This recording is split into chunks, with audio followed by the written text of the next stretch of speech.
प्रवक्ता वसीम रिजवी पूर्व chairman Shia Waqf board Lucknow के खिलाफ धार्मिक उन्माद फैलाने में नागरिकों के जज्बात भड़काने पर मुस्लिम समाज में भारी गुस्सा है। कस्बे की नगीना मस्जिद इमाम सहित अनेकों लोगों ने थाना प्रभारी को राष्ट्रपति के नाम ज्ञापन सौंपा।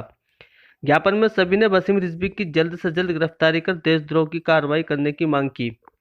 शुक्रवार को जुमे की नमाज के बाद कस्बा भोजपुर की नगीना मस्जिद इमाम सहित दर्जनों नगर वासियों ने भोजपुर थाना प्रभारी मनोज कुमार को महामहिम राष्ट्रपति के लिए ज्ञापन सौंपा। सभी ने मांग करते हुए कहा कि शिया वक्फ बोर्ड के पूर्व चेयरमैन वसीम रिजवी दोबारा कुरान मस्जिद से 26 आयतों को हटाने की सुप्रीम कोर्ट में दायर की गई याचिका को सुप्रीम कोर्ट ने खारिज कर दिया है।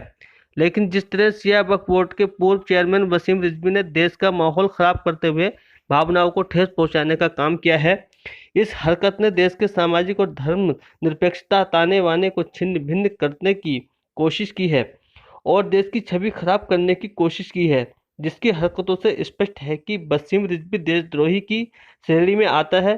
वसीम रिजवी ने मुस्लिमों, विशेष रूप से हमारे निजी जज्बातों के साथ खिलवाड़ किया है और ज़बरदस्त ठेस पहुंचाई है। वह साथ ही देश का माहौल खराब करने की कोशिश की है। इस तरह की याचिकाओं से हमारे देश का इस्लामिक देशों से रिश्ते खराब होने का खतरा है, जिसमें भोजपुर नगर वासियों ने राष्ट्रपति से गुजारिश की है कि शिया वक्फ बोर्ड के पूर्व चेयरमैन वसीम रिजवी के खिलाफ भारतीय दंड संहिता के अनुरूप विभिन्न धाराओं में निरुद्ध किया जाए, साथ ही देशद्रोह का मुकदमा दर्ज कर जेल भेजा जाए और भारी जुर्माना लगाया जाए। जैसा आप जानते हैं, पूरा हिंदुस्तान जानता है कि कुरान पाक ये अल्लाह की मुक़द्दस किताब है, पूरी दुनिया जानती है। और शिया वक्फ बोर्ड का जो वसीम रिजवी है, उसने 26 आयतों को रिमूव करने के लिए जो याचिका दायर की थी, उसके ख़िलाफ़ आज हमने थाना भोजपुर के प्रभारी को वसीम रिजवी के ऊपर कार्रवाई करने के ताल्लुक़ से नगीना मस्जिद से एक मेमोरेंडम दिया है। उसके खिलाफ कार्रवाई चाहते हैं, पूरी दुनिया ये चाहती है, बल्कि उसके घर के खुद के लोग जो हैं, उसके बीवी बच्चों तक ने उससे दस्तबरदारी हासिल कर लिए और उससे ऐलान कर दिया है उससे बरात का। तो हम भी ये चाहते हैं कि हिंदुस्तान के कानून के मुताबिक ऐसे लोगों को सख्त से सख्त सज़ा दी जाए जो हिंदुस्तान के अंदर एक माहौल ख़राब करने की कोशिश कर रहे हैं। और वो ये चाहते हैं कि हिंदुस्तान के अंदर माहौल ख़राब हो, आग भड़के, मज़हब की आग, नफ़रत की आग।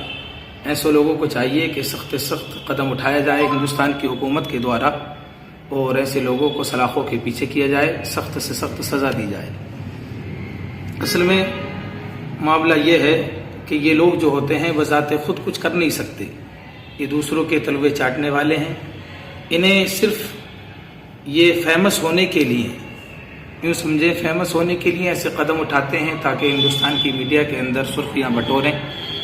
ये इनके हालात हैं, वरना इन्हें कोई पूछने वाला नहीं है। और कुरान जिसके ताल्लुक़ से इसने याचिका दायर की है वसीम रिजवी ने, एक शैतान सिफत आदमी है, ज़माना इसको जानता है। वो कुरान पाक कि जिसकी हिफाजत की ज़िम्मेदारी अल्लाह रब्बे क़दीर ने ख़ुद ली है, इन्ना नहनु नज़्ज़लना ज़िक्रा व इन्ना लहु लहाफ़िज़ून। अल्लाह ने ख़ुद फरमाया, तो जिसकी हिफाजत की ज़िम्मेदारी अल्लाह खुद ली है अल्लाह रब्बे क़दीर ने, उसे इन जैसे शैतानों से क्या हो सकता है। उस कुरान पाक को नहीं मिटाया जा सकता, उसका एक नुक्ता, एक ज़ेर, एक ज़बर कुछ नहीं हो सकता है, न हटाया जा सकता है, न ज़्यादा किया जा सकता है।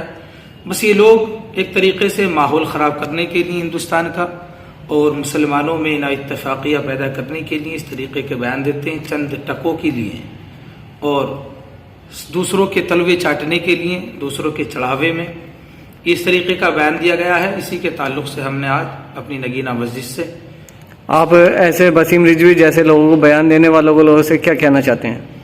असल में कहना इन लोगों से क्या है, ये तो यूँ समझें ये किसी लायक ही नहीं है। हकीकत तो यह है, ये किसी लायक नहीं, और बल्कि इन जैसे लोगों के ताल्लुक़ से तो बात करना, इन लोगों को बढ़ावा देना है, समझे। हमारी तो हुकूमत से डिमांड ये है कि इसको सलाखों के पीछे किया जाए जल्द अज जल्द और इसके ऊपर बहुत सख्त कार्रवाई की जाए, क्योंकि कुरान जो है वो अल्लाह की मुक़द्दस किताब है।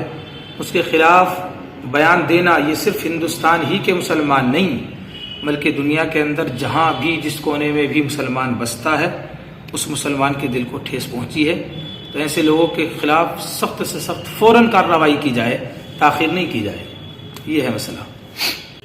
جس معاملے میں جاپن دیا گیا ہے کہ جو وسیم رضوی ہے اس نے ہمارے قرآن مجید فرقان حمید کی 26 آیتوں کو ریموو کرنے سے سمبندھت جو کورٹ میں ریٹ دائر کی ہے، یہ بہت ہی نندنی ہے اور ایک بہت ہی گھٹیا قدم ہے.